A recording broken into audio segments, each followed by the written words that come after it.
everyone. One of the things that I will give to the National Assembly is the fact that they know how to distract Nigerians. When they see they're doing something that they want to take our attention away, they will bring in one thing or the other that becomes the main issue. We've seen the padding that the National Assembly has done. You know, how many, is it trillion, how many projects that they've inserted into the 2025 budget amounting to trillions. That's padding.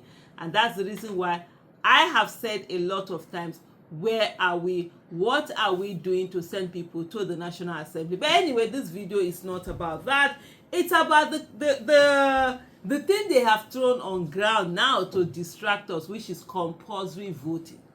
The first time I saw it, I'm like, okay, I don't even know what to think about this compulsory voting. I really didn't have an opinion on it, and even up to now, I still really don't know whether I have an opinion on it, whether to be done or not to be done. But the thing I asked, where they said they were going to send people to prison or you're going to pay a certain amount of money, is that do they even have what it takes to enforce it? It is not to make law. Can you even enforce it if actually the law is supposed to be? But of course, we've seen a lot of human rights lawyers. The NBA has also weighed in on the issue, and they say the National Assembly does not have the right to make it compulsory for people to vote. That it's a choice. If they want to exercise it, they exercise it. If they don't want to exercise it, they do not exercise it. Political how do I put it now? Responsibility is a very serious one, in terms of the fact that it brings in the people that are going to govern the state, the country, so it makes it like very important, if we really want a nation that works for every one of us, to be able to get in the people that would be able to do the right thing. But making it compulsory, well, I don't know. But the issue of compulsory votes, of course, there are some countries around the world, and according to this article, PBS News, it says there are about 22 countries where voting is mandatory. And so just looking at it, so this particular article was also talking about the United States of America, where it says despite the fact that they are looked upon as, the role model for democracy, or maybe they used to be looked upon in that way, but that's not many Americans do vote. There quite a number of them don't vote. It's not compulsory there, and this thing. But they did say, however, 22 nations around the world make voting mandatory for a citizen, meaning that if you do not vote, then you're committing a crime. You see that one, that people will be playing football while they are voting. Then in these cases, it becomes a crime. But then they say often starting at the age of 12, at the age of 18.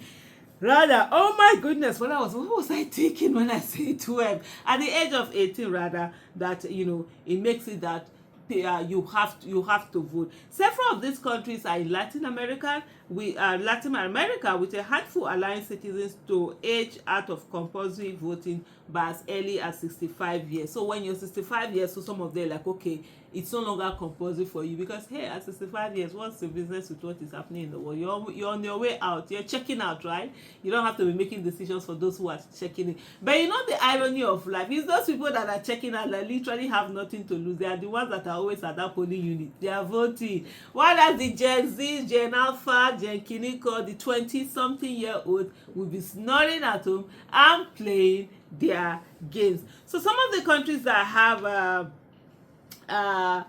compulsory voting, and there are about 744 million of them in these countries combined, are Argentina, Australia, Belgium, Bolivia, Brazil, Congo Democratic Republic of the Congo, that's coming to Africa, Costa Rica, Dominican Republic, Ecuador, Egypt. Oh, that's surprising. I didn't know Egypt has a population of about 86 million people. Greece, Honduras, Lebanon, Luxembourg, Mexico, Nauru, Panama, Paraguay, Peru, Singapore, Thailand, Uruguay.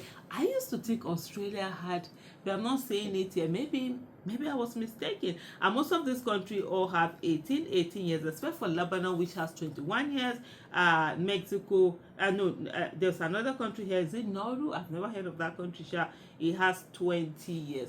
And so the conversation is going on, is getting people heated. Some have said that no, people have a right to vote or not to vote. It's a responsibility. It's not a duty. duty, it's not a must, it shouldn't be compulsory, and it shouldn't be criminalized when people do refuse to vote. But there are so many things for me that I think the National Assembly should be focused on, but they are not focused on. One of them is that why do they have the capacity to pad the budget? Why do they have the capacity to add something to the budget? Did you remember the is it 20 billion whatever that they're going to use to install solar panels on at Aso Villa? Let me tell you something. It is the National Assembly that added that particular project, because when the executive had sent it to them, it was not part of the project. At the end of the day, they were able to add in something so huge, and then here we are, we're paying for people, carrying the burden of people. Meanwhile, the National Assembly and the executive and whatever are carrying the monies of the people. As I am right now, I'm sick and tired of helping people. I'm sick and tired of people calling me to tell me that, oh, they need this, they need that, this person is sick, that person is that person is that, yada, yada, yada. I'm tired.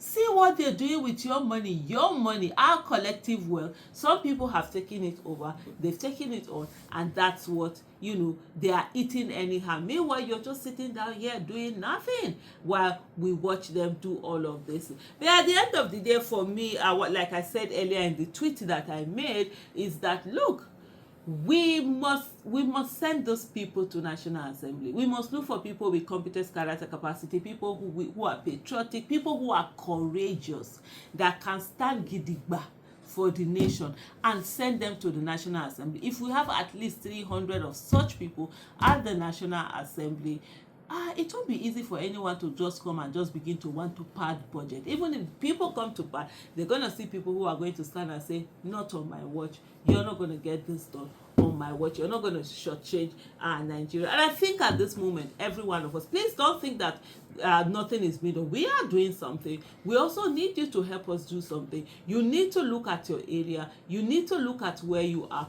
Who are the people that you think are supposed can actually go to the National Assembly and put in the work and work for Nigeria? Please, the time will come that we'll be calling on you to give us those names. In the meantime, also, we must ensure that we are sponsoring their campaign. There's no how somebody is going to use his or her personal money to run for office and then they will come and serve us. It won't happen, because it's entrepreneurship. So we must all look for that war chest, put it together, and donate to those people, and ensure that, and when they get into office, we hold them accountable and ensure that they give us good governance, accountability, and transparency. Dear Nigerians, politicians are running around, gathering, working, doing all sorts of things. What are we doing? Thank you so much for watching. Bye.